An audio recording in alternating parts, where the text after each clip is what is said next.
Welcome to another episode of the Pierce Brothers. Today we're doing, I don't even know which number this is.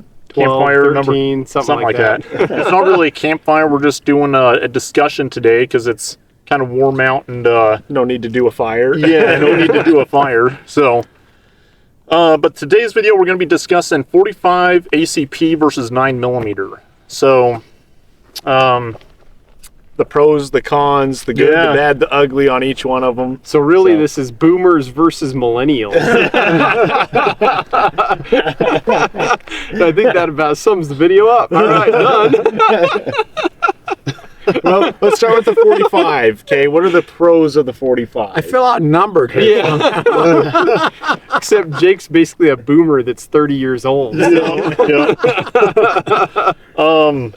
Well, the pros of the 45. Let's start with that. Yeah. Okay. Pros of 45, and then we'll discuss pros of 9, and then we'll do the cons of each. Yeah. So, okay. well, yeah, you want me to start? Yep. Sure. Okay. Name a good. So, pros of 45 is it's a 45. I mean, that's, I mean, it's, There's no replacement for caliber. yeah. Well, and the thing is like I've got, I don't even know, 15 or 20,000 rounds of 45 ACP.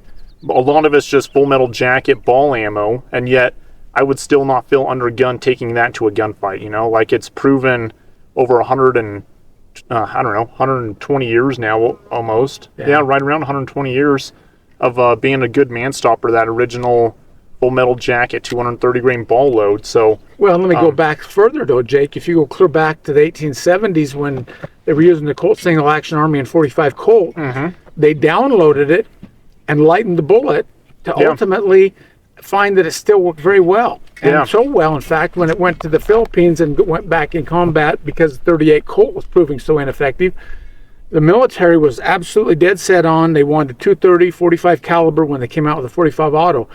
And that, of course, started in 1905, and it ultimately was adopted in 1911 with a 230 grain rather than the 200 that Browning originally designed for it. yeah. But here's the thing, too, is that Browning and Colt and the powders available at that time, they could have made it a 45 Super. Yeah. They had, there was no reason they couldn't have stepped it up, but they thought they had enough. So, yeah, good points. Trying to think. Oh, well, and then with modern ammo too, using a good, you know, like a gold dot or something, a good expanding bullet. Yeah, I mean, it just makes it that much more effective on a human-sized target, you know. Yeah. Yeah. So there's that. Yeah. Yeah. I mean, that about sums 45 up. What else do you say? It doesn't, though, because there's a couple things where I never hear anybody talk about this. It's running 21,000 PSI in pressure. The 9 is running 35. Yeah. So the 45 is operating at lower pressures, which is a good thing. And in plus P persuasion is 23. But it, like you touched on it, Jake, with the ball loads, even then you're not under gun. Now, one thing that the 9 really suffers from, it needs a premium bullet to work. It really needs one. Yeah, and you even definitely don't want to be stuck out there in a defensive scenario with a full metal jacket bullet. It's just they'll kill you. But that's one of the reasons that so many factories, like this Hornady Critical Duty, containing that deflects lock bullet, as they call it, it has a filled-in hollow point that facilitates expansion. The reason that was developed, and actually that idea's been around a long time, longer than you guys were born, but not from Hornady. But the reason that's developed is that they found, and I've tested and had this actually proven true with my own testing, is you can take a conventional hollow point, jacket hollow point, shoot somebody with a leather jacket or something, and it plugs that hollow point up, and they don't expand. And so this kind of like 99.9% guarantees it's going to expand. Bullet technology has really helped the 9mm. Back in the day when I was a kid, we had full metal jacket loads. That was it for the 9mm, and it wasn't much of a cartridge. Well, and you know, I mean, the 60s and 70s, there weren't that many manufacturers making a whole variety of 9mm loads either in the U.S. Well, that's what I mean. And the first ones really came out with the Winchester Silvertip. Yeah. Well, And even the ammo that was, even just ball ammo was just honestly not great quality in the U.S. So when people would get these Luger pistols and stuff and try to go out and shoot them, they wouldn't work with American-made ammo because it was honestly too low pressure and garbage, honestly. Yeah. So you look at modern 9mm ammo, and it's obviously come a long ways. Step and up. it's there's a lot of really good, like Dad mentioned, good effective hollow points out there. And you can you can hand load like a good cast flat nose bullet and accomplish the same thing as, not the same thing, but accomplish a little better me-flat, so better initial shock to the system or whatever. That's what I use a 147 grain cast load in my 9mm. The only problem with that is you don't get expansion. But you get a little more... You get more hit, but you also worry about the bullet going through and that's true over penetration, because every time you fire your gun in a defensive scenario, you're responsible for where that bullet goes. So if you shoot a solid and you hit somebody on the other side of the guy because your bullet went through, you're responsible for that bullet, So that's a benefit of a hollow point, is it's not going to go all the way through a guy and blow their lung out on the ground like Biden said. Well, and even then, though, like a lot of hollow points still will go through and exit a body. Most of them will. But they don't have very much left because they went through so much tissue already versus... Even at that, you go back and study it, and there are so few, even if any, of people getting hit with somebody that's been shot, that they're shooting in a defense and somebody getting hit on the other side. Even with there's a lot nowadays. There's a lot of them, and a lot of police shootings and that, people getting hit. But they're using hollow points. Yeah, but it's just a reminder that you got to be responsible, You gotta be careful. Well, the other thing is, when you go back to a non-expanding bullet, the 45 has a huge advantage over the 9. But you're right, Port, going to a me-flat on a non-expanding bullet does help the 9 a lot. Yeah. But it's still not a 45. Yeah. Well, and another point. So I hear this all the time, is that people will say the 9mm with modern defensive ammo is virtually just as effective as a 45 ACP with modern defensive ammo. And they use all these stupid like foot-pounds of energy, this and that, and whatnot, and it's it doesn't quite equate, does it? And you can't. There's no. You can't. There's no. Well, and this is the thing. Let me finish my point here. So there's no scientific formula for coming up with. So there's one thing that always changes in any defensive situation, and that's the person getting shot. So, I mean, does that... 6'6", 240 pounds of pure muscle versus 5 foot nothing and 300 pounds of pure fat, and that's the thing, is people sit there and go, well, this has this much foot-pounds of energy, and this has this, and I can go back, and we'll do this in a different video, but there's, all throughout history, I'm a big history guy, and I've read, probably in the thousands of accounts now from, Old West days through World War I, World War II, people getting shot with a 32 ACP and they die with one shot, and same thing with 9mm. Guys get shot with 45 Colt. And then there's other times where guys get shot 25 or 30 times and they still live, like Emmett Dalton, and he got shot like 25 times, something like that. Yeah. And sometimes people just die hard. There's no. Well, it goes back to, though, you guys, I've always said that first shot is most critical, because that's when you deliver all the shock to the nervous system, and that's why you get into a tight fight with a bear or something. Unless you're going to hit that spine or break that structure or something, you can shoot them and kill them, but they're not dead. And that if they haven't hit the ground, they're still going to come at you, because you can keep pouring them full of lead, and it doesn't change their attitude at all. Yeah. And I don't know if you guys remember this, but we were going to town one time. We were all in the 4-door Dodge pickup, and a coyote, about a foot of snow, and a coyote came out, ran down the bank. And I jumped out, and I have all guns. I had a stupid Glock 45, and he was about a little over 100 yards. I finally hit him, or not finally, but about the second or third shot I hit him in the butt, and it flipped him, and he ran out of sight instantly. And we came back, and you boys went down and got your... what was Will shooting? He had a 223, didn't he? And I had a 2250. And you had a 2250. Jake had a 38. I had a Smith & Wesson Model 12 and a 223, the Marlin X7. Yeah. Will, I think, just had a 22. A 22, that's what it was. But they literally shot that coyote to pieces, and it didn't impress him. No. He would not die. I literally shot him. Literally shot him 20. Guts out. Literally shot him 20 more times, and he just look at him. And isn't that true? Am I making this quite up? 20, but it was quite a few. Probably I blew his so guts out. His guts were hanging out behind him by like 4 feet, and he was still moving around and trying to get away. Didn't knock him off his feet or anything. Probably because his nervous system had just shut down. It shut down. That he just didn't feel it. Didn't even know he was getting shot. He didn't feel the shots. Did not know he's being shot. Yeah. Yeah.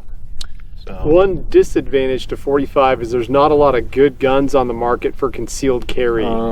They're big and bulky usually, and harder to conceal. Lower capacity. That's 9mm, smaller, easier to conceal, and more capacity. But well, really, and a lot of people find the 45 harder to shoot. Well, a lot of people do. A lot of recoil with them. More. So, but if you can shoot a 45 well and you can conceal it, it's the better option for sure, 100%. Because really the most important thing in a defensive scenario is how many shots you get on target. And if you can get actual hits. Well, then right away, if you get 2 or 3 hits, I mean, that guy, they're going to be dead. Either doesn't matter what caliber you're using. If you hit them right, those first couple shots, the fight's going to be over. Yeah. Well, hopefully. Something else along those lines. Yeah. Well, something else along those lines too, Joe, is we have some really good 1911s and Glocks and other high capacity 45 autos. So 13 rounds, fairly trim grips and grip frame, I should say. Problem with the Glocks in the 45 is they're just big. You get a really big fat There's grip. a lot of people that they're just too big for them and they don't fit. And the 9 does have that advantage of smaller trimmer, higher capacity. Yeah. But you know what? It kind of leads me back to one thing though, and I've told you guys this so many times, I don't know if it has fully sunk in. If you put 2 guys in a gunfight out there, I will always put my money on the hunter. The reason I say that, I remember down in Arizona there was a shootout with police and a criminal, and they fired about 80 rounds with their Glock 17s at this guy.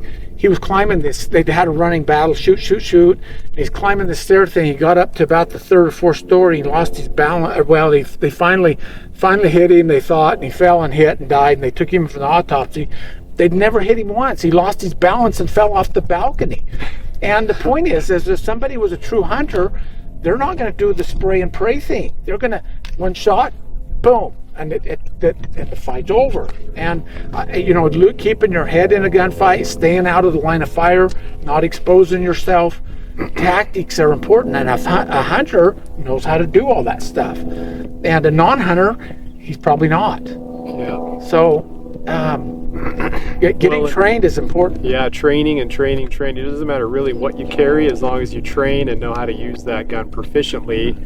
And I think Black Hills has a motto. They say, if you're ever in a fair fight, your tactics suck. So, training, preparing, and all that, that's the most important thing you can do with whatever gun you decide to carry, whether it's a 32 mag all the way up to a 45 ACP. Train, use that gun, and know how to get your first couple shots on target. Well, and always have a backup plan. So that's what, and like Joe's saying, you get your first 2 or 3 shots on target. Hopefully the fight's over, but what if it's not? Yeah. There's one shootout that I always point to. Babyface Nelson, when they cornered him, the 2 FBI agents shoot him like 25 times with a Thompson submachine gun and double-aught buck with a shotgun, and he doesn't go down and kills both of the FBI agents, and then escapes and pretty much bleeds to death. But they shot him through the torso and all through the torso, and that's with a 45 ACP. Yeah, like literally just shredded his intestines and stuff, and yet what was their backup plan? There was no cover. They should have been getting behind the car. Yeah, and wait him out, let him bleed to death, and not kill you. Yeah. So, exactly. See, that comes back to the hunter. Yeah. The hunter won't expose himself. He's smart enough to stay out of the line of fire, stay invisible as possible. That's important in a gunfight. Really important. Yeah. Yeah, practice your draw and practice how you carry, practice drawing from that position. Whatever your primary carry method is, you should make sure you're training to pull your gun out and shoot and get a target or a bullet on target rapidly. So the average self-defense situation happens within 21 feet, so 7 yards. And people can cover that distance pretty fast. Yeah. I mean, really fast. Adrenaline pumping or anger or whatever. You should have a draw that's sub 2 seconds minimum. draw to first shot. So, well, it's like get out and train. Like Clint Smith, the Thunder Ranch, once said. He said, you know, the guy he was imitating, the guy said, "Yeah, but I've got an '88 Magnum." He was being sarcastic, obviously, and I shoot this guy, and he says, "But what happens if that doesn't work?" Very good point, because we're talking about guys that take 25 rounds and either killed more people or took their time to die, or in the Dalton case lived. Yeah. You know, and it's like okay, so you shoot him with a 45 or a '88 Magnum or a 500 Smith & Wesson, whatever it is, and he still doesn't die. Then what? You got to have a good escape plan. You better have a plan to win that fight. And that's where hand-to-hand training comes into, you know, being able to create distance and still get shots off, and evading, you know, just getting the hell out of there. If you shoot the guy and he goes down, get on out of there and call the police. But get away, you know, flee the scene. Come back and meet the police after they're there, but don't stick around to see if that guy's still alive. You know? Another thing, if you've placed your bullet or bullets correctly and he's not dead, the waiting game is in your favor at that point. And the reason I bring that up is I've trailed a number of wounded bear and other things, shot them. They didn't know they were dead, and they of course run into brush or alders or whatever. And it's like, you know, I'm not gonna rush in instantly. I'm just gonna I'm gonna hang back, give him a couple of minutes in there, let him think about life a minute, and then I'll follow him up. And when you give them time, they get tipsy and they go down, and there's no fight. And it'd be the same thing with people. Exactly. If you place your bullet right, get out of the way, hide out, don't let it get to you, and just give it a few minutes. Yeah. I think that about sums it up, huh? Yeah. So any other 45 points? ACP has one pro because it's a 45 ACP, 9mm, higher capacity, low recoil. Low recoil. What else? And Easier more to shoot. concealable. Easier to shoot. More concealable. Easier to shoot. I wouldn't keep a score that way. Yeah, that's not. You know, if you shoot a 45 well and you've got one you can conceal, I'd go that route. More power to you. Yeah. You know. You know, on the smallest 45 I think on the market to conceal is the Smith & Wesson Shield 45. You get 7 rounds plus 1, so 8 rounds total. It's real slim, very small, subcompact lightweight gun. Yeah. That's a good 45 to shoot, but they are very snappy being that small. So the smaller you go, the more snappy you're going to have. So and less follow-up shots. Yeah. You know, the time of frame or whatever. So anyways, lots to consider. Let us know what you carry in the comments, and we'll see you next time on the Pierce Brothers.